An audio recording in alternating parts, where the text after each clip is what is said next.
بسم اللہ الرحمن الرحیم نحمدہ ونصلی علی رسولہ الکریم اما بعد۔ سورہ جاثیہ کا تعارف۔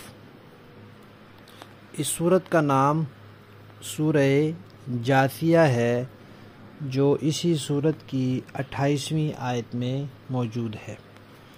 اس سورت کا ایک نام سورہ شریعہ بھی ہے، الشریعہ۔ اور جو قرآن پاک میں 7 صورتیں اکٹھی ہیں اور سب کی سب حامیم سے شروع ہوتی ہیں، جن کو حوامیم سبعہ کہا جاتا ہے، یہ ان میں سے چھٹی صورت ہے اور مکی صورت ہے، مکی دور کے آخر میں نازل ہوئی۔ یہ سب صورتیں ایک ترتیب سے نازل ہوئی ہیں۔ تلاوت کی ترتیب میں اس کا شمار 45 ہے اور نزول میں اس کا شمار 65 ہے۔ 4 رکوع ہیں، 37 آیات ہیں، 492 الفاظ اور 2131 حروف ہیں۔ اس کا نام جاثیہ کیوں ہے؟ جاثیہ کا معنی ہوتا ہے عاجزی کے ساتھ گھٹنے ٹیک کر بیٹھنا یا دو زانو بیٹھنا۔ تو قیامت کے دن لوگ اسی طرح اللہ تعالیٰ کی بارگاہ میں ہوں گے اور وہاں اس طرح بیٹھیں گے، تو اس میں قیامت کا تذکرہ ہے اور وہاں اس طرح بیٹھنے کا تذکرہ ہے، اس لیے اس کا نام سورہ جاثیہ ہے۔ اس سورت کے جو مضامین ہیں وہ وہی ہیں جو مکی صورتوں کے ہوتے ہیں، توحید، رسالت اور آخرت۔ شروع میں 15 آیات تک توحید کا بیان ہے، پھر اگلی 5 آیات میں رسالت کا بیان ہے اور پھر آخری جتنی آیات ہیں ان میں قیامت کے عقیدے کا بیان ہے۔ اور ان بنیادی عقیدوں کے بارے میں جو شبہات اور اعتراضات لوگ پیش کرتے تھے، ان کے بڑے عام فہم، آسان اور تسلی بخش جوابات دیے گئے ہیں، اور خاص طور پر اس پوری دنیا اور کائنات میں اللہ تعالیٰ کی قدرت کے بہت سے مظاہر پھیلے ہوئے ہیں، ان کو تفصیل کے ساتھ بیان کیا ہے۔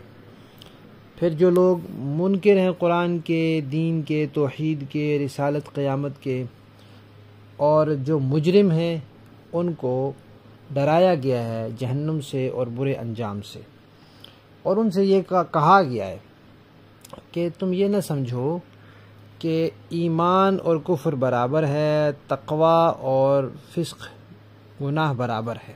ایسا نہیں ہوگا۔ دنیا میں تو چاہے ایک جیسا وقت گزار رہے ہیں، وہ بھی کھا رہا ہے، وہ بھی کھا رہا ہے، اس کو بھی زندگی ملی ہوئی ہے، اس کو بھی، وہ بھی کبھی بیمار ہوتا ہے، کبھی صحت یاب، لیکن آخرت میں ایسا نہیں ہوگا۔ آخرت میں ایمان والے کامیاب ہیں اور کافر ناکام ہیں، متقین کامیاب ہیں اور مجرمین ناکام ہیں۔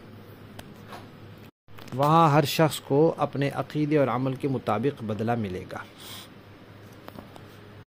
پھر اس میں جو توحید کا بیان ہے اس میں یہ فرمایا کہ اللہ تعالیٰ کی قدرت کی نشانیاں اتنی پھیلی ہوئی ہیں کہ اگر انسان ان میں غور کرے انصاف کے ساتھ تو اس نتیجے پر پہنچے گا کہ اللہ تعالیٰ کو خدائی میں اور خدائی نظام کے چلانے میں کسی شریک کی ضرورت ہی نہیں ہے، تو خام خواہ کسی کو اس کے ساتھ شریک ٹھہرانا یہ فضول بات ہے۔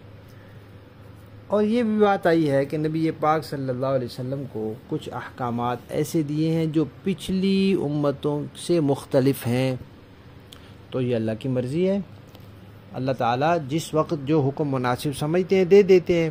ایک عام طبیب، حکیم جو ہوتا ہے، وہ مریض کے مناسب اور موسم کے مناسب غذا اور دوا بدلتا رہتا ہے، تو اگر اللہ تعالیٰ احکامات لوگوں کے مناسب حال بدل دیتے ہیں تو اس میں کون سی حیرانگی کی بات ہے۔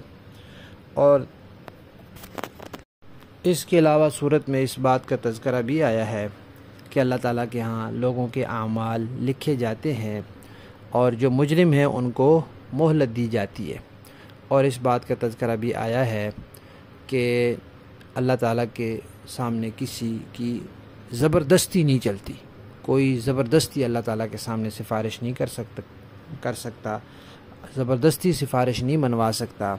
لہذا ہر انسان کو چاہیے کہ اسی دنیا میں جو مہلت اس کو ملی ہوئی ہے، اس مہلت سے فائدہ اٹھائے، اپنے عقیدے اور عمل کو ٹھیک کرے، اپنے اعمال نامے کو سنوارے، تاکہ وہ آخرت میں کامیاب ہو۔